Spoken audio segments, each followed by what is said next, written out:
We had a little trouble finding an arena that would take him because he's so controversial. And I'm grateful to where we are right now and to the people of Pennsylvania. But let me just say, can I say one thing about Alex Jones? So Alex Jones is one of those people you're supposed to be very shocked by. Here's the one fact about Alex Jones that I can't get over. Alex Jones predicted 9/11. And he did think about this for a second. And he did so on tape. Now, I worked in television my whole life. When you're on TV, there's a timestamp. We don't need to guess. I'm on TV for decades saying super dumb things which live forever on YouTube.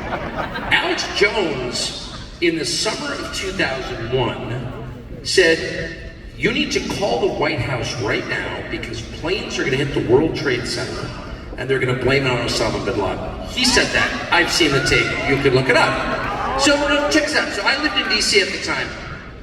Trust me, I had a daily news show on another channel. Not one person was saying anything like that. So Alex Jones says that, it's on tape. We can prove he said that. It happens.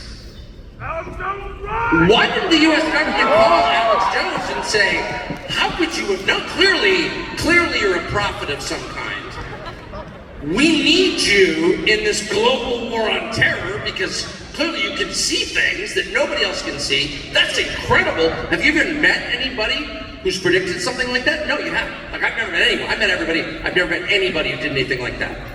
But instead of celebrating Alex Jones for making the most unbelievable call in the history of the news business, they said about the FBI sets about trying to destroy him. And so begins this incredible saga of lies about Alex Jones, which you probably all heard about. I'm not going to relitigate it, but that was the FBI that did that. And they tried to bankrupt Alex Jones. They tried to put Alex Jones in prison. Why would you put the guy who called that in prison? This guy is clearly on the side of the United States. He's trying to help our country. So, that fact, if there's only one thing you know about everything I said is 100% true, by the way, I'm not guessing, but it's fact. If there's one thing to know about Alex Jones, it's that. And on the basis of that, I will always believe, and I will always say in public, that Alex Jones is the most extraordinary person I've ever met. And so I am proud to have him. Not having him here because it's like naughty, ooh, Alex Jones. It's like, no. I'm proud to know Alex Jones.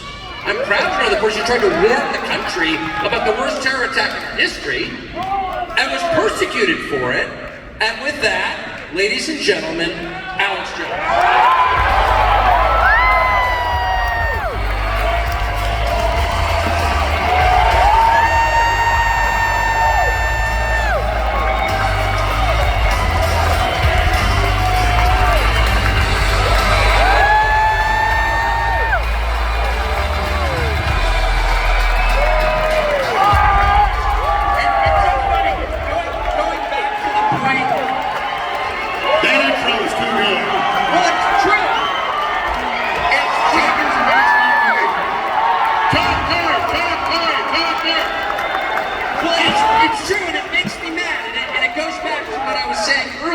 That the only thing they're good at is seizing the moral high ground, and they try to make you ashamed of the best things about life, like being married or having normal kids or not castrating your children or whatever, or knowing Alex Jones. You're like, oh, how can you know Alex Jones? And I'm sick of it.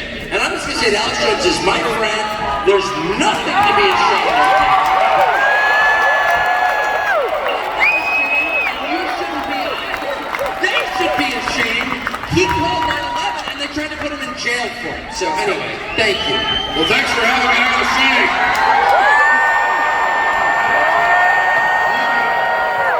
this is a beautiful state full of beautiful people. And when we get President Trump elected, all of us together are gonna lift the curse off of this country, and we're gonna send the globalist to prison. And it is amazing. It is amazing to meet all these great people, whether they're black, white, old, young, to see the electricity in people's eyes that are populous and that are Americans and that love God and that love children and love freedom and hate tyranny. I can feel the strength.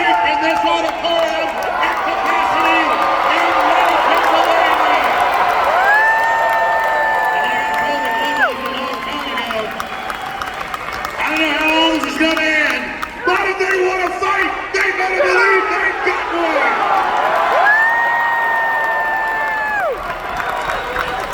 It just makes me laugh. Alex Jones, so controversial. Love God, love America, love freedom. Oh, you're so radical. Alex, the one thing I always give Alex props for that no one ever gives him credit for, Alex Jones has stood against war for 30 years every single day of his career.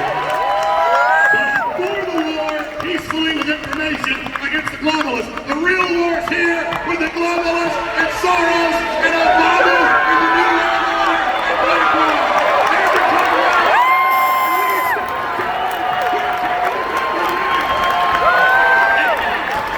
1776. You tell them. The answer to 1984 is 1776.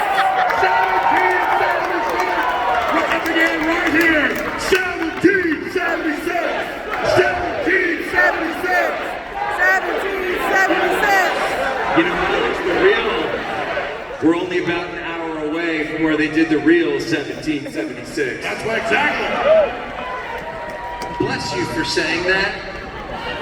So what do you think, what is going to happen in the next 40 days, do you think?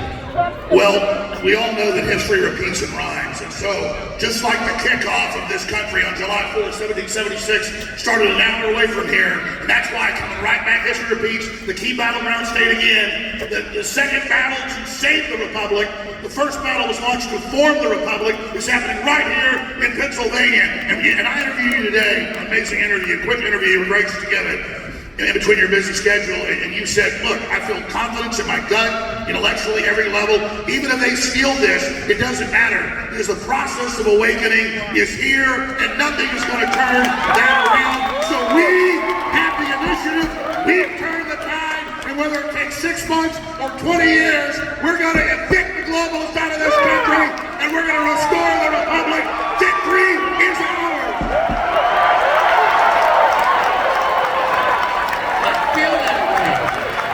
So do you feel that the hope that in the end there's victory? Do you really feel that? Yes. Barring the globalists starting a nuclear war, but then they'll still get beaten in that process. Those of us survive will dig them out of their holes. Their bunkers will be their tombs. But other than them trying to start World War III, which we're very close to, other than end of the world stuff, our trajectory is victory. All over the world, populists are winning. All over the world, the incumbents are getting thrown out. All over the world, I mean, you go to a comment on Instagram where they even try to censor. And Bill Gates was an interview, there'll be 20 million views, and I'll read for an hour and can't find one person that isn't exposing him. Klaus Schwab had to step down as the head of the WF. The globalists are hated. They just had their big Davos meeting earlier this year about getting trust back. And I watched the Clinton Foundation and Chelsea up there at her gala going, everyone hates us now more than ever. What do we do? We've got to censor them more. And Hillary crawls out from under a rock. We'll start arresting Americans for their speech. That'll teach them. I'll get you and your little dog too. We have more for them out in the open. Every week, the mask is off, and now the sleeping giant is awakened. That's true, isn't it? That no one you ever meet in real life outside the Atlantic magazine and the Aspen Institute and that Freaky Walls character, no actual person is for any of this. And nobody's for tampons in boys' bathrooms. But they are, because we talked about this interview today, and of course you're a historian and a journalist, so you know about it, but most people don't know about it. Of course this is all deliberate. The CIA in the 50s, 60s, 70s, and 80s funded Ms. Magazine, Gloria Steinem, Planned Parenthood, the whole thing is it's run by the globalists against our country. This is the 47th National Security Act.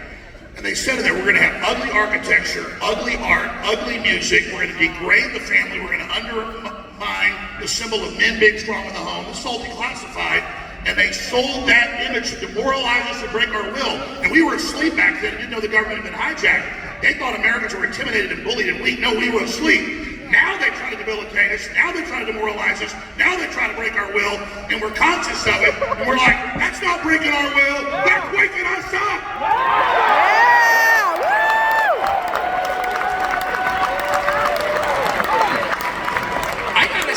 The main change that I've noticed, and maybe it's just me, but I'm from a very, very secular background, like most secular background. I'm literally from Southern California. One person. What are you doing in writing? It's good to have you. California used to be a great red state. It was the best. But the point is, I didn't grow up around religious people at all. I didn't go to the church my grandmother went to at all. I've worked in the media my whole life in a big city up until 5 years ago. And in the last year, I know more people in my secular world who were mentioning God in conversation. And I don't know if you're having this experience. It's very striking to me. Do you notice this? When we followed God, we had nothing but prosperity and success. When we got rid of God, everything fell apart. I mean, people think Texas is a boom place. It's got the crime, the filth, the Satanism, the degeneracy, the pedophiles. Pennsylvania, gorgeous state, fell apart in 10 years. California, one of the most beautiful places in the world. Total deep red. Ronald Reagan, total crap hole now. It's spiritual blight. And people are recognizing that because now they understand we're getting sucked down a vortex into literal hell, and we got to reach back up to God, and God will take us out of this. Is it? You've been saying that for decades. I've always wondered, I've asked you this like 20 times in private over dinner. I'm proud to say we have dinner. But I ask you this, you never give me a straight answer, but since there are thousands of people watching, maybe you will now. What's it like to be vindicated on everything? Well,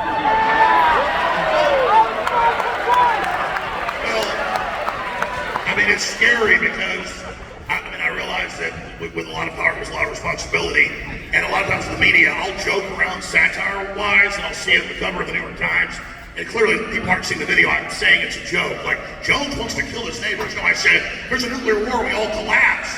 And my kids are starving, I'm not short of food, I will eat the liberal neighbors, not my conservatives.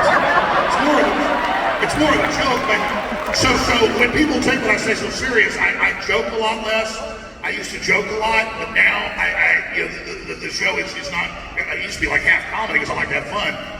So I take it really serious now because I realize they twist everything. So it's a lot of responsibility, but I also wish I was making predictions with the proviso that if you call the White House and tell them don't fly planes to the World Trade Center and then bring the police state and then invade the Muslim countries to bring them in here, not even go after radical Islam, if you do all of I was thinking if you call the White House and tell them don't do it, they may not do it. But of course, I don't have a big enough audience, people didn't believe me, so we couldn't stop them. So I make these predictions about probable futures, so I can see all the evidence pointing towards it, so that we can stop it. But now the good news with Elon and you and so many others that are fully awake, they're reaching a lot more people than I ever did. Folks are really waking up, and their knowledge curve is going parabolic right now. So we're in the driver's seat, but that makes the globalists very dangerous, and the empire is going to strike back. How?